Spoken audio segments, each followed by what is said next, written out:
maaloo seenaan aadaa barsiise maaloo jireenya gidduun jiraate maaloo akkuma nama kana keessa akka haasati maaloo tana jetti seenaa haadha. Assalaamu alaikum warahmatullahi wabarakatuh. Hordoftoota fi kabajamtoota kiyya akkamiin nagaa jirtu isiniin jecha waa'een jireenya biyya namaa kun guyyamaa gara guyyaatti hammachaa deemaa jira. Ijoolleen keenya guyyamarraa gadi bayanii booyaa jiru. Maaloo seenaan aadaa walii si ejjee sanaan jechaa jirti jedhaa jirti madaamin isii jechuudha. Buleeyyan kiyya waliif sheer godhaati akka tasaa mucattiin kun yookaan seenaan isiin jettu kun namni isiin jettu kun argee isii dawwaluu danda'e isii barbaaduu danda'e. Kasiin isin jedha obboleeyyan kiyya ijoolleen kennaa baay'ee dararamaa jiru jechuudha. Keessaayyuu ijoolleen haaraa biyya dhufan amma isiin tokko kaleessa ergan dhufee ji'a tokko garuu biyya galuu malee jettee kinoo hin baddee jirti. Baddee achi baatee isiniin jedha. Hin beeytanii ijoolleen keenya akka biyyarraa dhufaniin amala isaanii barachuun baay'ee ulfaata. Amala isaaniitii miti sagalima isaaniitu ijoolleen keenya hin baananan jechuudha. Yeroo jalqaba biyyarraa dhufan waa hedduutu isaan mudata. Sagalima isaan haasaan kana iyyuu hirrifatu ijoolleen keenya haasa'uma isaan amma haasa'uma noormaaliyyuu yoo haasaan waan lolan fakkaata sagaleen isaanii hin iyyan yoo haasayan. Kana isiniin jedha amma mucattiin suni kan kaleessaa sun amma ergan dhuftee ji'a tokko garuu hin badde galuu malee jedhaa jirti. Amma isiniin jedha obboleeyyan kiyya asuma ol lama kana isiniin jedha maaliif ijoolleen keenya dhugaa gisee biyyarraa dhuftan waanuma hundaa waan nu mudata jettan hundaa wanni miidiyaa irra argitan kun isin mudachuu danda'a. Isinii galee nama mudatu hin jedhina. Akka carraa ta'e isin mudatu haadhamu malee isin mudata hin mudatu hin jedhinaati. Gisee biyyarraa dhuftan anis sun akkanaa yoo na mudate akkam godhaadha. Kun isin yaaduu qabdan osoo biyyarraa hin bahin anas yoo na mudate wanti akkanaa akkam godhaadha. Jettanii itti yaaduu qabdanii jalqaba calliftaniitu biyyaa bahuu odoo hin ta'in amala isaanii danda'ee hojii jiraadhaa.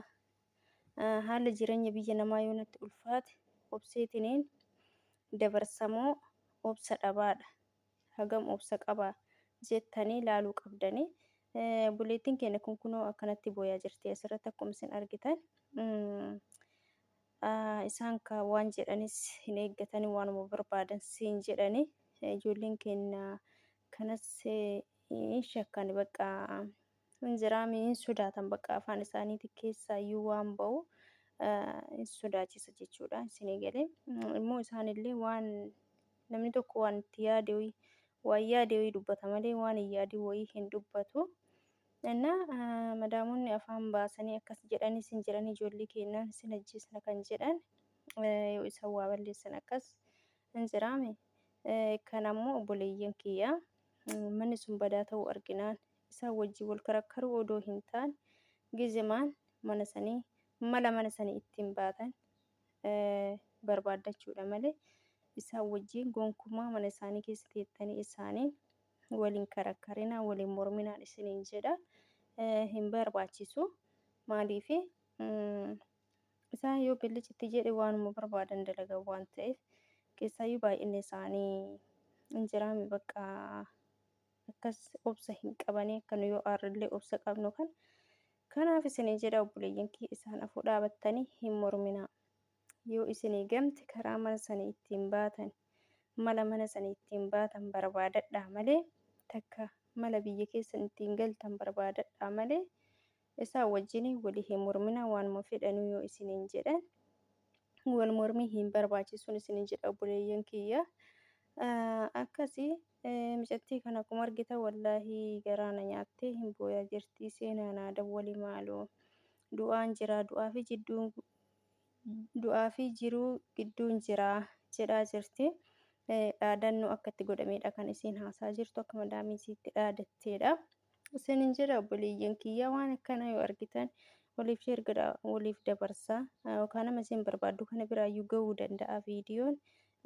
Akkasiin isiniin jedha obboleeyyan kiyya nama rakkatan ijoollee rakkatan kana yoo argitan sheerii baay'isaa keessattuu Isinin jedha obboleeyyan kiyya akkasii dhugaa rabbi baay'ee ulfaataa deemaa jira biyyi namaa kun bakka ijoollee keenyaaf ta'an jiru. Injiraami bakka ulfaataatuma deema akkuma namni baay'atee itti dhufuun isaanis bakka amadi isaanii akka duraaniitii miti jijjiiramaa jira biyyuma namaa kanaa namuma biyya namaa kanaayyuu jechuudha. Obboleeyyan kiyya haga danda'ameen waliif sheer gochuudhaan mucattiin kun akka namni gargaaruu danda'u gargaaree lubbuun isii baraaramu isinin jedha obboleeyyan kiyya waan dandeettanii wal bira dhaabadhaa. Wanni isin gochuu dandeettan sheer gochuudha laayik gochuudha.